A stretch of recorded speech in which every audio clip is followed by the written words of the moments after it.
Өнөөдөр талхлын өдөр учраас үйлчлүүлэгчдээ манайхыг сонгож үйлчлүүлсэн баярлалаа гэж бид нар кофе цагаа үнгүүд айлж байна. Үйлчлүүлэгч маань ямар гоё юм бэ? Бид нар ингээд мдэггүй байсан бүтээгдэхүүнийг харлаа. Энэс чи харахад авъя. Энэ одоо цай юм уу гэж асууж байна. Тэгээд сайхан байна. Үйл ажиллагаа сайхан үргэлжилж байна.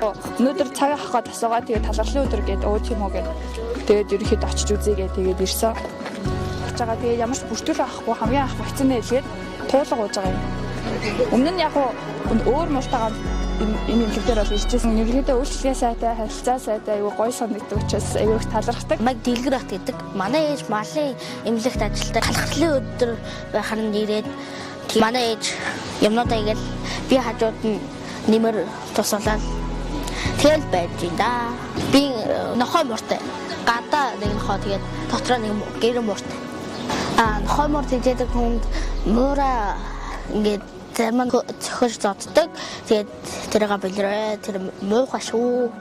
Цохиж зодож болохгүй шүү. Тэгээд тэр чинь жижигхэн сэтгэл нь жижигхэн. Тэгээд айх зөндөө байд шүү.